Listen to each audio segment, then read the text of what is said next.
রাসূল সাল্লাল্লাহু আলাইহি ওয়াসাল্লামকে যত মুআজিজা দান করেছিল তার মধ্যে অন্যতম মুআজিজা হলো মেরাজুন নবী সাল্লাল্লাহু আলাইহি ওয়াসাল্লাম, অর্থাৎ পবিত্র মেরাজ। এই মেরাজ এটি রজব মাসের ২৬ তারিখ দিবাগত রাতে অনুষ্ঠিত হয়েছিল।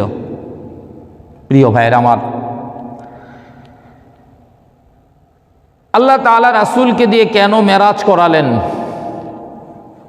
এটা একটা আলোচ্য বিষয়। কেন তাকে মেরাজে ডেকে নিলেন? দেখেন, পৃথিবীর মধ্যে রাসূল সাল্লাল্লাহু আলাইহি ওয়াসাল্লাম যখন দুনিয়াতে এসেছিলেন, আমাদের আজকের জুমায় আলোচ্য বিষয় হচ্ছে মেরাজুন নবী সাল্লাল্লাহু আলাইহি ওয়াসাল্লামের প্রেক্ষাপট। রাসূল সাল্লাল্লাহু আলাইহি ওয়াসাল্লামের মেরাজের প্রেক্ষাপট আমাদের আজকের জুমায় আলোচ্য বিষয়। সামনের জুমায় ইনশাআল্লাহ আমরা মেরাজের ঘটনা শুনব। এই প্রেক্ষাপট কেন আসলো, মেরাজ কেন আল্লাহ তাআলা রাসূলকে দিয়ে করালেন, তার সান্নিধ্যে কেন ডেকে নিয়ে গেলেন? প্রিয় ভাইয়ের আমার, ইতিহাস আপনারা অনেকেই জানেন, শুনেছেন, পড়েছেন। রাসূল সাল্লাল্লাহু আলাইহি ওয়াসাল্লাম যখন আরবের বুকে আসলেন, ওই সময়টা খুব খারাপ অবস্থা ছিল আরবের। বর্তমান সময়ের মধ্যে তো আমরা বিভিন্ন দিকের প্রতিযোগিতা করি না? কেউ টাকার জন্য প্রতিযোগিতা করি, কেউ উচ্চ শিক্ষার জন্য প্রতিযোগিতা করি, কেউ জ্ঞানের জন্য প্রতিযোগিতা করি, বিভিন্ন ধরনের প্রতিযোগিতা আছে। রাজনৈতিক মাঠে কেউ প্রতিযোগিতা করে। ইতিহাস বলে ওই সময় আরবের অবস্থা এমন ছিল, মানুষ গুনাহের প্রতিযোগিতা করত। কার থেকে কে বেশি বিশ্রী গুনাহ করতে পারে, কার থেকে কে বেশি খারাপ জঘন্য গুনাহ করতে পারে, এই ধরনের প্রতিযোগিতায় তারা লিপ্ত হয়েছিল। যার কারণে ওই সময়টাকে বলা হয় আইয়ামে জাহিলিয়া, অর্থাৎ মূর্খতার যুগ, অজ্ঞতার যুগ, মূর্খতার যুগ। দিনের কোনো আলো ছিল না। দিনের আলো বলতে আমাদের এই দিনের দিন হয় যে এই আলো না, ধর্মের কোনো আলো ছিল না। এর পূর্বে হযরত ঈসা আলাইহিস সালাতু ওয়াস সালাম দুনিয়া এসেছিলেন, কিন্তু তার ধর্মকে মানুষ যার যার মতো করে মানা শুরু করলো। বর্তমান সময় দেখবেন কিছু কিছু মানুষ সমাজের মধ্যে আছে, ইসলামের যে আহকামাতটা তার মন মতো হয় সেটা সে মানে, সেটা সে পালন করে, আর যেটা তার মনোপুত হয় না এটা সে মানতে চায়ও না, এবং এটার পিছনে দলিল খোঁজে, যৌক্তিকতা খোঁজে। আছে না সমাজের মধ্যে এমন মানুষ? আছে। তো প্রিয় ভাইয়ের আমার, যে কথা বলতেছিলাম, রাসূল সাল্লাল্লাহু আলাইহি ওয়াসাল্লাম এমন মুহূর্তে পৃথিবীতে আগমন করলেন যেই মুহূর্তকে বলা হয় আইয়ামে জাহিলিয়া, মূর্খতার যুগ, বর্বরতার যুগ, অত্যাচারের যুগ। রাসূল সাল্লাল্লাহু আলাইহি ওয়াসাল্লাম আরবের মধ্যে আগমন করলেন। আগমন করার পরে তিনি নবুয়ত প্রাপ্তি হওয়ার পূর্বেই তার আখলাক, তার চরিত্র, তার চলাফেরা, তার কথাবার্তা, তার লেনদেন, আচার আচরণ মানুষকে মুগ্ধ করল। মানুষ তার দিকে আকৃষ্ট হতে লাগলো। যখন রাসূল সাল্লাল্লাহু আলাইহি ওয়াসাল্লামকে নবুয়ত দেওয়া হলো, তখন রাসূল সাল্লাল্লাহু আলাইহি ওয়াসাল্লাম পূর্বে থেকেই দেখলেন যে মানুষ মূর্তি পূজা করে। তিনি তখন কাউকে নিষেধ করেন নাই। যখন তিনি নবুয়ত প্রাপ্ত হয়েছেন, তখন তিনি মানুষকে বলতে লাগলেন যে দেখো, তোমরা এমন জিনিসের পূজা করো যেই জিনিস তো কথা বলতে পারে না, নড়াচড়া করতে পারে না, খেতে পারে না, শুনতে পারে না। এই জিনিসের পূজা তোমরা কেন করো? আল্লাহ তাআলা পবিত্র কুরআনুল কারীমের মধ্যে এই ঘটনা উল্লেখ করেছেন। প্রিয় ভাইয়েরা আমার, বন্ধুরা আমার,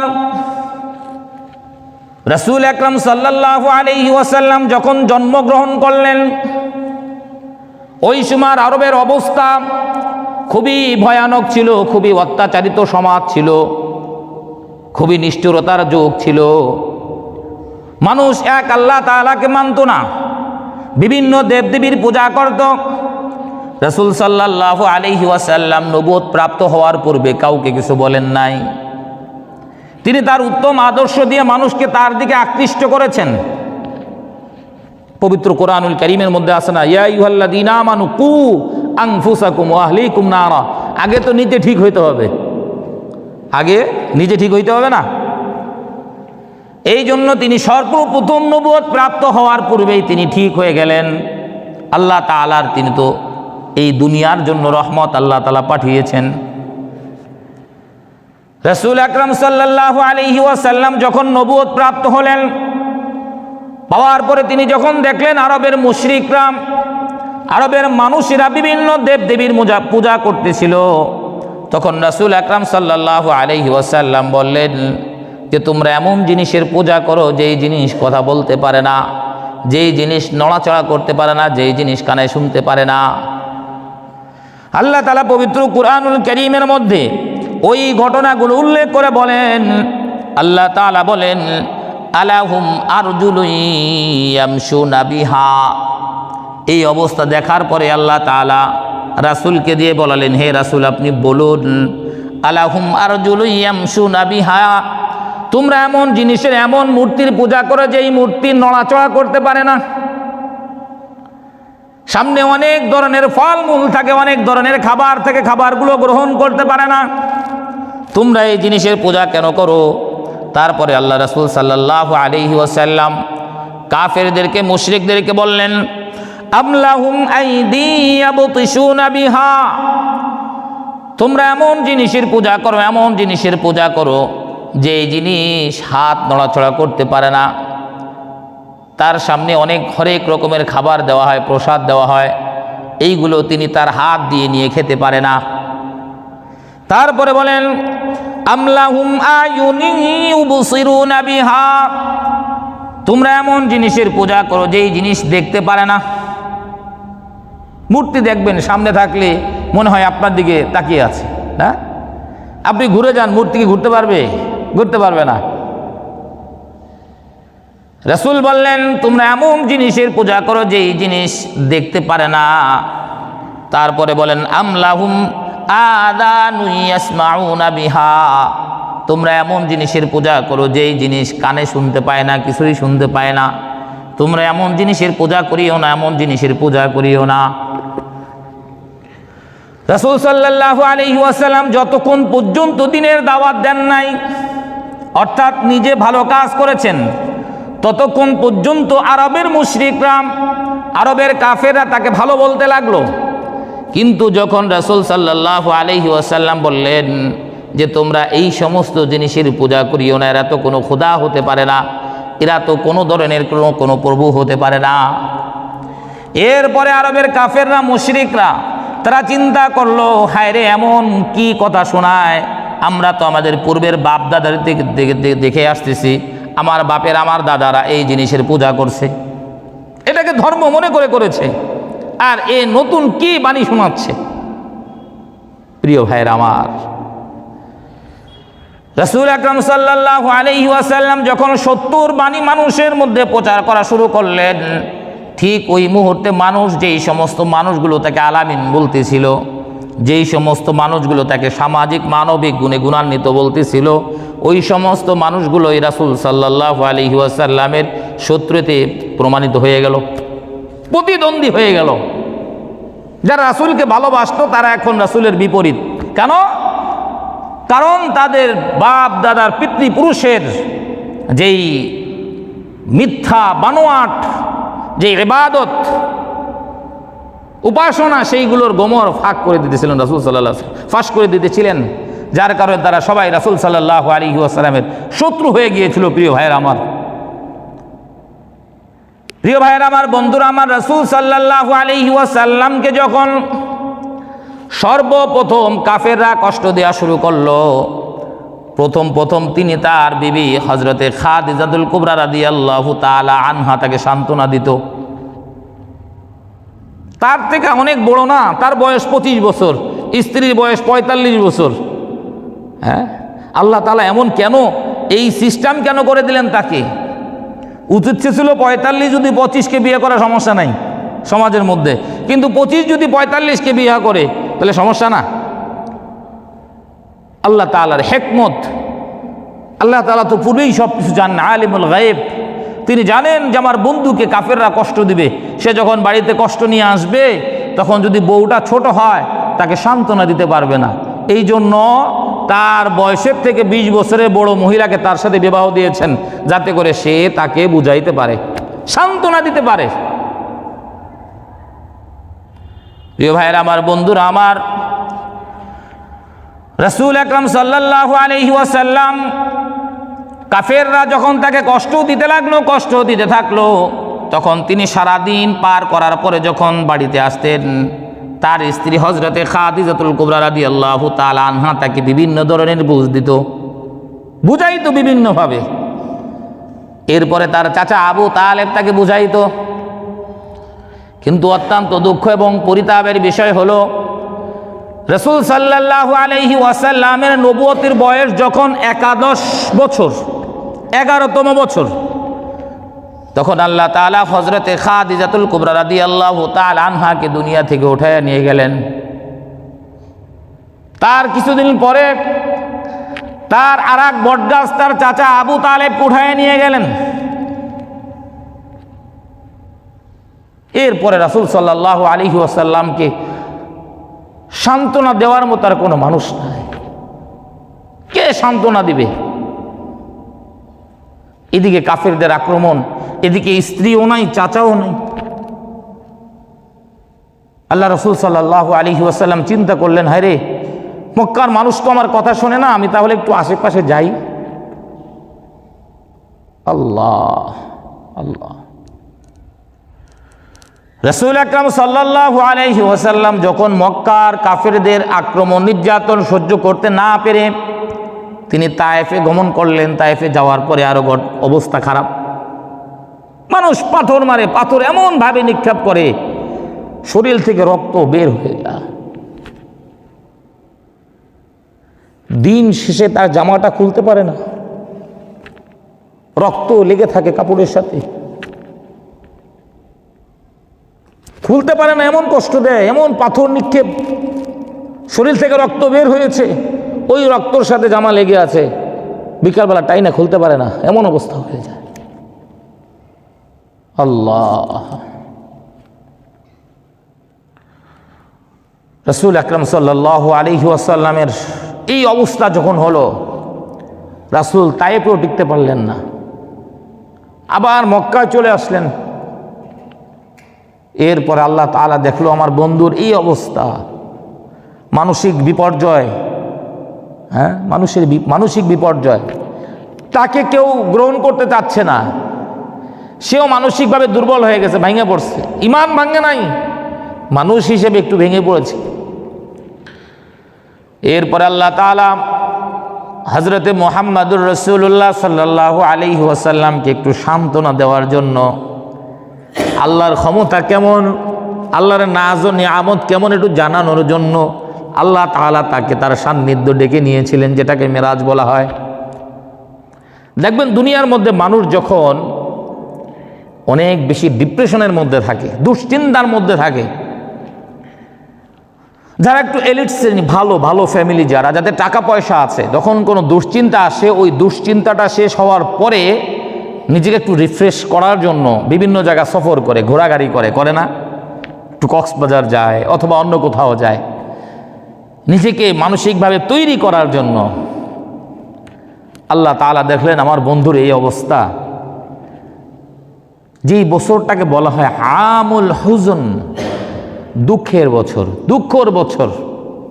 রাসূল সাল্লাল্লাহু আলাইহি ওয়াসাল্লামের জীবনের এই কালো অধ্যায়ের বছর এটা। আপন মানুষও নাই, চারদিকে কষ্ট, চারদিক থেকে অত্যাচার, তাকে একটু বুঝাবে, তাকে একটু সান্ত্বনা দিবে, এই লোকটাও নাই। এই জন্য আল্লাহ তাআলা তাকে তার সান্নিধ্যে ডেকে নিলেন, সান্নিধ্যে ডেকে নিলেন যে আমি আমার বন্ধুকে আমার নাজ ও নিয়ামত, আমার ক্ষমতা কেমন, আমার জান্নাত কেমন, আমার জাহান্নাম কেমন, এইগুলো আমি আমার বন্ধুকে একটু দেখাই, সে মানসিকভাবে একটু রিফ্রেশমেন্ট হবে, তার ভিতর থেকে যে কষ্টগুলো আছে সেইগুলো দূর হয়ে যাবে, দূরীভূত হয়ে যাবে। এই জন্য আল্লাহ তাআলা তাকে সান্নিধ্যে ডেকে নিয়েছিলেন। ইতিহাস ঘটনা আপনারা জানেন, রাসূল সাল্লাল্লাহু আলাইহি ওয়াসাল্লামের যে মেরাজ সংগঠিত হয়েছিল, এটি একটা রাতের মধ্যে সব ঘটনা ঘটেছে, এক রাতের মধ্যে। তিনি পবিত্র মক্কা থেকে বাইতুল মাকদাস গেছেন, সেখান থেকে সপ্ত আসমান সিদরাতুল মুনতাহা ভেদ করে একবার আরশে মুআল্লাক ওইখানে গেছেন, আবার আসছেন, এসে আবার সবার সাথে ফজরের নামাজ পড়ছেন। এখন এই কথা যদি কেউ বিশ্বাস না করে তাহলে সে ইসলামের একটা গুরুত্বপূর্ণ বিষয়কে অস্বীকার করার কারণে তার ঈমান নষ্ট হয়ে যাবে। আবু বকর সিদ্দিক রাদিয়াল্লাহু তাআলা আনহু নাম শুনেছেন আপনারা? আবু বকর সিদ্দিক, তার নাম তো আবু বকর সিদ্দিক হইল কেন? রাসূল সাল্লাল্লাহু আলাইহি ওয়াসাল্লাম যখন পবিত্র মেরাজ থেকে আসলেন, মানুষ বিভিন্নভাবে সমালোচনা শুরু করলো। আমাদের দেশের বর্তমান কিছু সুশীল, বর্তমান কিছু বৈজ্ঞানিক বিভিন্নভাবে চেষ্টা করে কোথায় একটু ভুল টুল ধরা যায়। হ্যাঁ, এরা যদি ওই জামানায় থাকতো এরা তখনও বলতো এটা কেমনে সম্ভব, সায়েন্সে কোনোভাবে ধরতে পারেন, এক রাতে যাবে আসবে, আবার উপরে সপ্ত আসমান জমিন সব কিছু ঘুরে চলে আসবে, এটা মাথায় ধরে? আরে মাথায় ধরবে না, এটাকে বিশ্বাস করার নামই হচ্ছে ঈমান। আপনি যে জিনিসকে দেখা বিশ্বাস করলেন ওটার নাম তো ঈমান না, ওটার নাম তো ঈমান না। যেটা দেখা বিশ্বাস করবেন ওটার নাম তো ঈমান না। ঈমান তো হইছে ওই জিনিসের নাম যেটা না দেখা মানুষ বিশ্বাস করে। আমার কথা বোঝেন নাই? ঈমান কোন জিনিসের নাম? হুয়া তাসদীক বিমা জাআ বিহি নবী সাল্লাল্লাহু আলাইহি ওয়াসাল্লাম। রাসূল সাল্লাল্লাহু আলাইহি ওয়াসাল্লাম আল্লাহ তাআলার কাছ থেকে যা কিছু নিয়ে এসেছেন, যেই পয়গাম নিয়ে এসেছেন, ওই পয়গামকে তাসদীক করা, সত্যায়ন করা, বিশ্বাস করার নামই হচ্ছে ঈমান। আপনি যদি সব জায়গায় যৌক্তিকতা খোঁজেন, আপনার অজু ভেঙে যায়, আপনার পিছনের রাস্তাতে যদি বায়ু বের হয় অজু ভেঙে যায়, তাই না? এখন অজু করার সময় কি পিছনের রাস্তা ধোয়া লাগে?